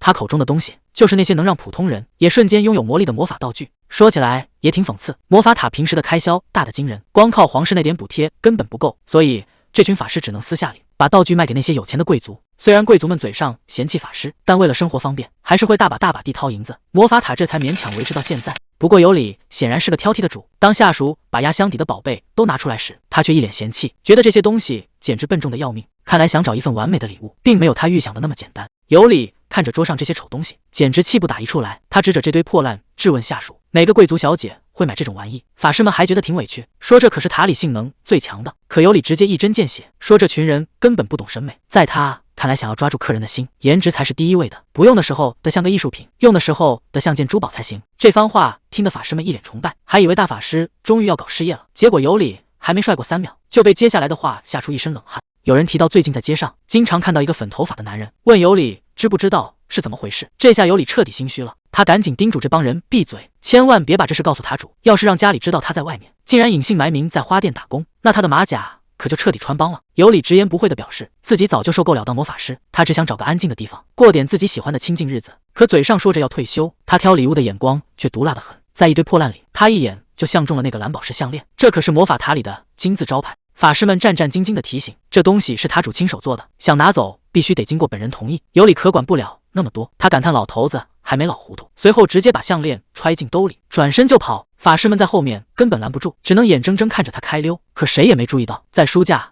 那阴森森的角落里，一人正一言不发地盯着他。尤里一边走一边骂，觉得塔主那个老混蛋简直是在耍他。虽然这项链看着挺漂亮，可仔细一查里面的法术，尤里差点没当场气炸。堂堂顶级神器，里面装的竟然全是清洁术和肌肉放松这种家政套装。老头子还美其名曰说这些等他老了就有用了。尤里可不吃这一套，他直接上手开始暴力拆解，打算给这项链重装系统。他抹掉了那些没用的生活法术，重新注入了自己的魔力。他在项链里刻下了2个新功能，一个是能随时感知对方的位置，另一个是只要对方需要，他就能瞬间传送到身边。这哪里是项链，这分明是给弟弟安娜请了个24小时的贴身保镖，而且还是他亲自动手的那种。看着焕然一新的礼物，尤里总算露出了满意的神情。不过他心里还在犯嘀咕，担心罗斯玛丽那个女人会给弟弟安娜挑一件审美奇怪的裙子。尤里现在满脑子都是那个女孩，他觉得以弟弟安娜的性格，不管收到什么礼物，肯定都会笑得特别开心。眼看天色已经不早了，他猜对方应该还在精品店里，可心里的思念根本压不住，他1秒钟都不想再多等。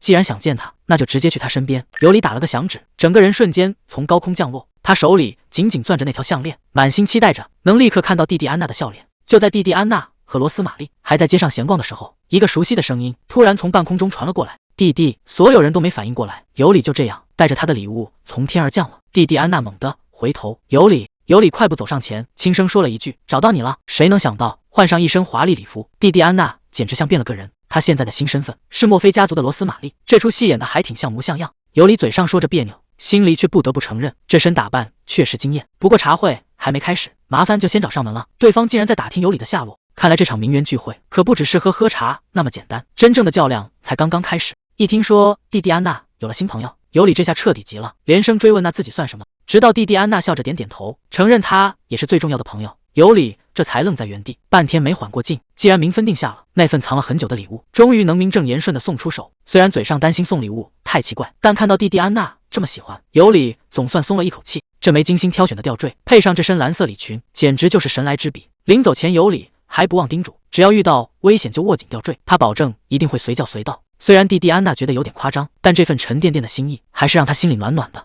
转眼间马车已经停在门口，罗斯玛丽竟然亲自出来迎接，这待遇确实让人有些意外。面对这位热情的大小姐，弟弟安娜一边礼貌回应，一边努力适应这身华丽的行头。毕竟接下来的这场聚会可不只是简单的寒暄，真正的考验才刚刚开始。虽然以前穿惯了华丽礼服，但现在的弟弟安娜反而觉得围裙才更自在，她总觉得浑身不自在，好像偷穿了别人的衣服。罗斯玛丽却温柔地拉住她，不仅夸她漂亮，还鼓励她要更有自信。弟弟安娜终于忍不住问出口，为什么要对自己这么好，甚至还要亲自帮她定做礼服。罗斯玛丽笑着说出了真心话，原来是因为那束迷迭香让她第一次见到了花开的样子。就因为这个小小的举动，这位大小姐决定交定这个朋友，甚至主动要求互相直呼其名。看来在这个复杂的社交圈里，这份单纯的友谊才是最难得的礼物。既然已经成了好姐妹，蒂蒂安娜也改了口，亲昵地称呼对方为罗斯。本以为这种贵族聚会会是一场勾心斗角的鸿门宴，她甚至都做好了被刁难的准备，可结果却完全出乎意料。这哪是什么社交战场，简直就是大型追星现场。名媛们围着她问个不停，都对她白手起家的经历充满了好奇和崇拜。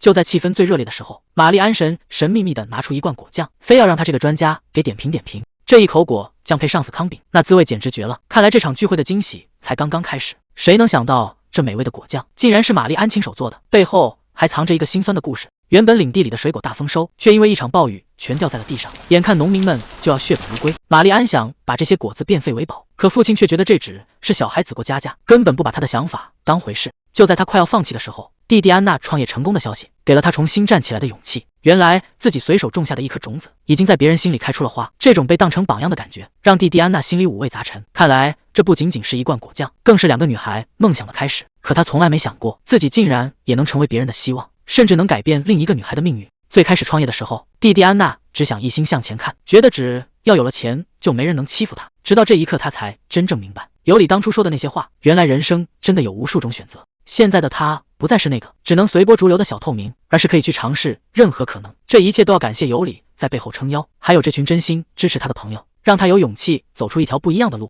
看着身边这些善良的人，蒂蒂安娜心里满是感激。她一定要亲口对大家说声谢谢，尤其是那个一直守护她的人。如果以后有机会再见面，她一定要把这份心意传达给他。就在大家聊得正欢时，一名女仆突然走上前，恭敬地叫住了蒂蒂安娜。原来在这些下属眼里，她就是那个亲手打造了小王子花店的活生生的传说，尤其是那绝无仅有的蓝色妖姬，更是让她成了大家崇拜的对象。女仆甚至想请她私下聊聊。蒂蒂安娜整个人瞬间僵在了原地，她到底想干什么？除了知道她姓瓦伦，我对这个女人几乎一无所知。所有的线索到这里就全部断了。她的真正身份到底藏着什么秘密？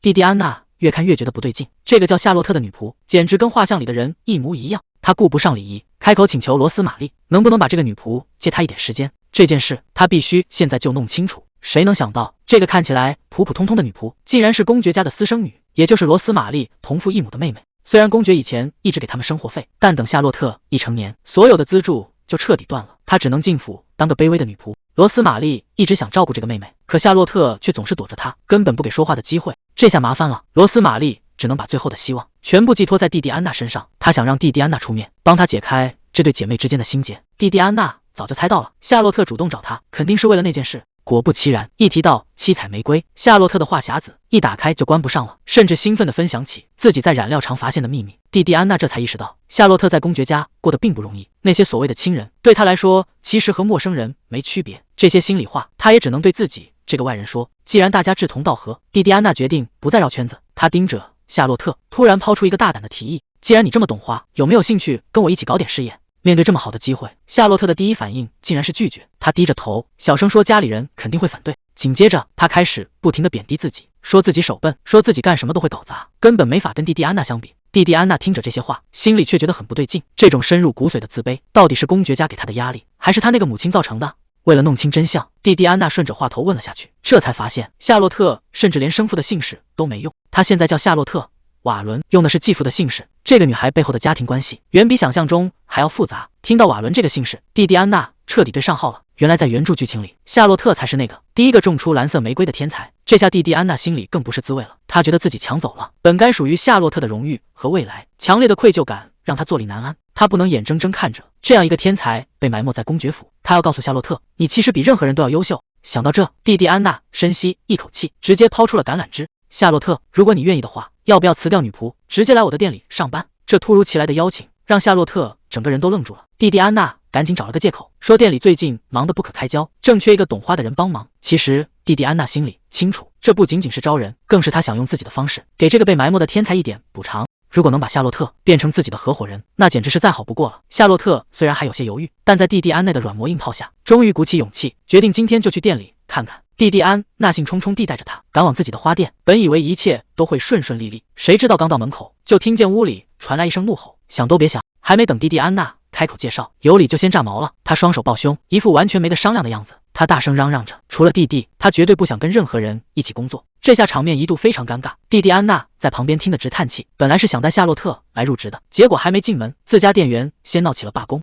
时间一分一秒过去，局面就这么僵在这了。蒂蒂安娜试探着问，你到底是对哪里不满意？他本想讲道理，说现在人手不够，正好让有经验的夏洛特来帮忙，结果尤里油盐不进，甚至还拿工钱的事来堵他的嘴，气得蒂蒂安娜直接把话挑明了，他就是看夏洛特日子过得辛苦，单纯想拉人家一把。可尤里根本不买账，他觉得这世上可怜人多了去了，凭什么非要管这个闲事？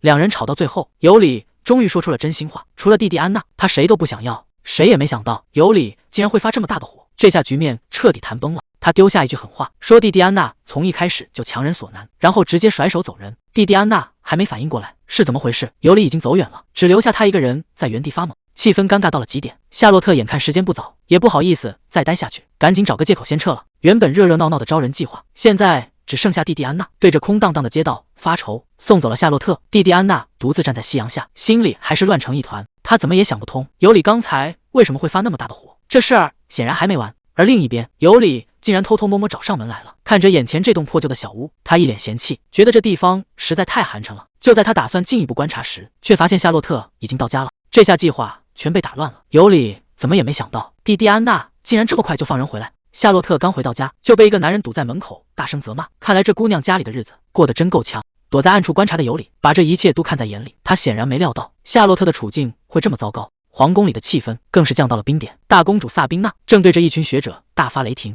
她觉得这帮所谓的聪明人全是废物，连一朵玫瑰花的染色问题都搞不定，简直丢尽了皇室的脸。老学者虽然满心委屈，但在暴怒的萨宾娜面前根本没有还嘴的余地。萨宾娜已经下了死命令，不管用什么手段，必须做出超越那个小商贩的作品。看来为了赢过蒂蒂安娜，这位大公主已经彻底疯魔了。萨宾娜现在满脑子都是报复，她逼着学者们赶紧想办法，要把丢掉的面子全找回来。可谁能想到，这帮平时唯唯诺诺的聪明人，这次竟然硬气了一回。他们直接把话挑明了，既然殿下这么不满意，那这活儿我们不干了，您爱找谁找谁去。萨宾娜简直不敢相信自己的耳朵，她搬出公主的身份，大声威胁，结果人家里都不理，当着她的面直接甩门走人。这下皇室的尊严彻底扫地，萨宾娜气得当场失控。既然没人能帮她，她决定亲自出马，看看外面到底是谁在跟她作对。萨宾娜这回是铁了心要走，谁劝都没用。她随手披上一件外套就往外冲，女仆在后面吓得魂都没了。大半夜的公主居然要一个人私自出宫，面对阻拦，萨宾娜只说了一个名字，她必须立刻见到尤金。尤金刚回到家，就发现家里乱成了一锅粥，管家赶紧迎上去汇报，说大公主萨宾娜突然登门。这大半夜的，她不仅谁的话都不听，还直接闯进了尤金的私人办公室，这摆明了是来者不善。尤金推开门一看，萨宾娜正大摇大摆地坐着，开口就是质问她怎么才回来。看来今晚注定是个太平不了的夜晚。萨宾娜这次是真的炸了，她指着尤金的鼻子破口大骂，怪他正事不干，整天就知道在外面鬼混。她最气的是那家花店居然还没倒闭，甚至还卖起了什么彩虹玫瑰，在她眼里这简直就是故意在看她的笑话。更让她受不了的是，尤里的立场竟然也变了，居然跟那个卖花的女人混在一起。而尤金明明早就知道，却一直瞒着没说。面对大公主的怒火，尤金只能低头服软，保证处理完手头的生意，就立刻去解决花店的事。看着地上摔碎的花盆，谁都看得出来这件事情已经没法善终了。萨宾娜一脸无所谓的承认，那盆花就是她摔碎的，理由竟然只是因为心情不好，想找个东西撒撒气。她甚至还嘲笑尤金眼光差，说这种像杂草一样的植物根本不配放在房间里，完全没意识到自己已经踩到了底线。就在这时，一直沉默的尤金彻底爆发了，他语气冰冷地下了逐客令，让大公主立刻离开。萨宾娜这下彻底懵了，她没想到尤金会为了盆花跟她翻脸。眼看尤金转身要走，她心里的防线瞬间崩了，她从背后死死抱住尤金，哭着求他不要走。原来这个平日里高傲的公主，最害怕的竟然是被抛弃。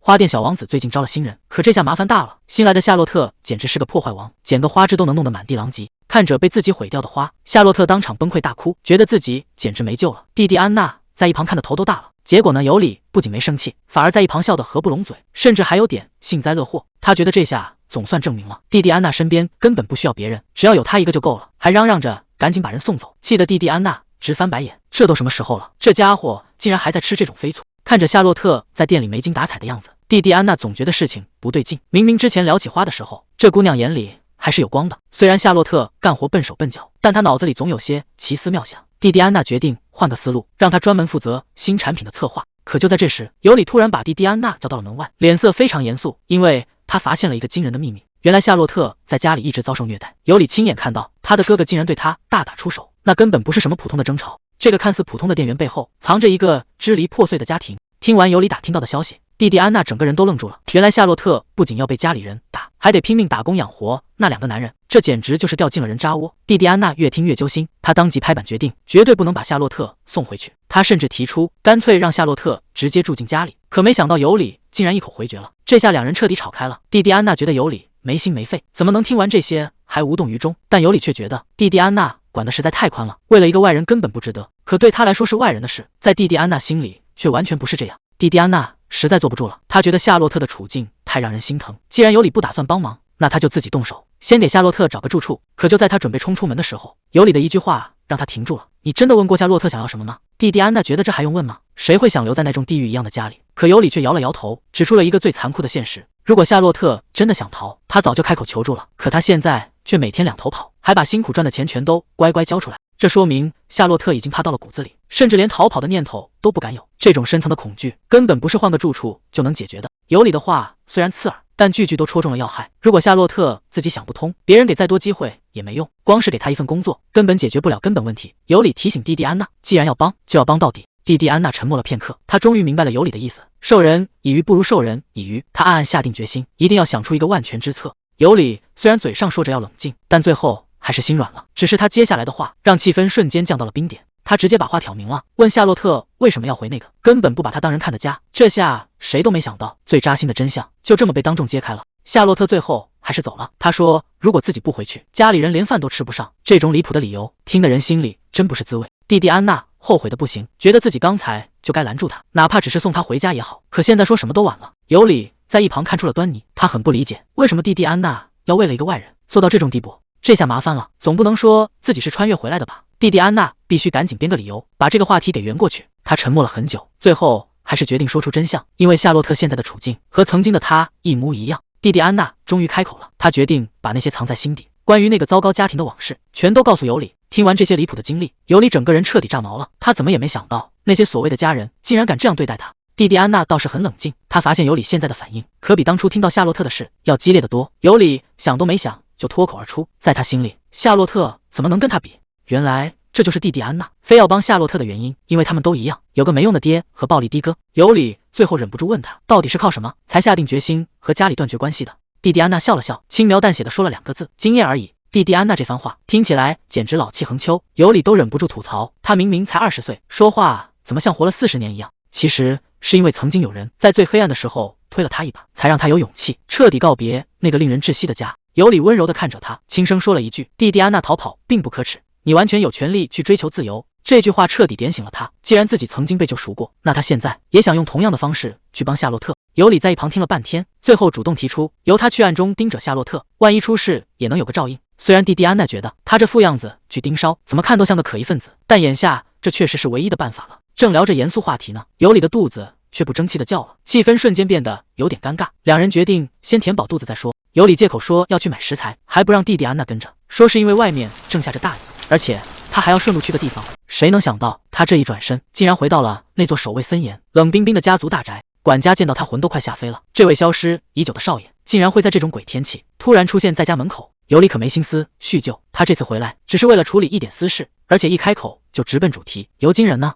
尤里回宅邸打听哥哥的下落，管家却说尤金最近不太对劲，自从公主打碎了他心爱的盆栽，他就整天魂不守舍的。尤里觉得这理由简直荒谬，为了个盆栽至于吗？可他不知道那盆花对尤金来说意味着什么。此时的尤金正躲在雨里，像只落汤鸡一样，怀里死死抱着那盆绿植，谁劝都不肯撒手。就在这时，撑着伞路过的蒂蒂安娜一眼就认出了他，这大雨天的怎么一个人坐在这？尤金缓缓抬起头，声音听起来有些虚弱，他说我一直在这里等你。蒂蒂安娜怎么也没想到，尤金一开口就是重磅炸弹。他说自己一直想见他，这直球打的人措手不及。蒂蒂安娜当场就慌了，甚至怀疑自己是不是听错。看对方反应这么大，尤金赶紧改口道歉，恨不得把刚才的话收回去。就在这尴尬的时候，他突然打了个喷嚏，看着碎了一地的花盆，尤金满脸都是自责，一直念叨是自己太不小心。蒂蒂安娜赶紧打圆场，说只要植物还活着，换个盆就跟新的一样。他一边熟练的移栽，一边觉得事情没那么简单，像尤金这么细心的人怎么会犯这种低级错误？弄好之后，他叮嘱尤金这次要好好照顾，还催他赶紧去把湿衣服换了。可尤金的反应显然还没从刚才的混乱里彻底回过神来。管家讲述着当时的情况，萨宾娜公主大闹一场，竟然把尤金最宝贝的花盆砸了。谁也没想到，平时冷静的尤金直接炸毛，当场就把公主给轰了出去。管家急得团团转，担心这会影响和皇室的关系。可尤金根本不在乎什么公主，他只想要回那个花盆。原来那盆花是从一家叫小王子的花店买的，那是他第一次对植物上心。看着尤金那副要吃人的样子，管家心里全明白了，这哪是在心疼花啊，分明是看上人家店里的姑娘了。尤里嘴上说着不想去想，可脑子里全是弟弟安娜的身影。在他眼里，那个女孩有着一种神奇的魔力，无论遇到多大的麻烦，她总是挺直腰杆自己解决，那种不向现实低头的生命力，甚至能给身边的人带来力量。尤里终于意识到，尤金或许和自己是同样的感受。为了掩饰这份心动，他生硬地岔开了话题，甚至拒绝了管家的帮忙。看着窗外的大雨，他心里已经有了决定，有些事情他必须亲自去解决。尤金这人实在太死板，非要找机会报答这份恩情。弟弟安娜听得直摇头，心想这人怎么一点亏都不肯吃。聊到尤金身上那件白衬衫，才知道那是他弟弟尤里的。这下好了，尤金觉得自己欠的人情更多了。看着眼前的尤金，弟弟安娜忍不住感叹，他跟刚见面的时候简直像是变了个人，不仅道歉的速度快得惊人，刚才甚至还想当众脱衣服。弟弟安娜笑着说，最让他羡慕的还是尤金对弟弟的那份关心。可尤金却突然收起笑意，语气变得有些微妙，那你可真是看错我了，照顾弟弟并不是因为爱，而是为了减轻心里的罪恶感。在尤金看来，尤里是为了躲避伤害才逃走的，而自己正是那个伤他最深的人。尤里回到房间，却发现衣柜里少了一件衬衫。看着窗外的大雨，他立刻猜到发生了什么，肯定是善良的弟弟安娜把衣服借给了尤金。尤里紧紧握着空衣架，心里的酸楚再也藏不住，别再那么关照他了，明明是我先喜欢上你的。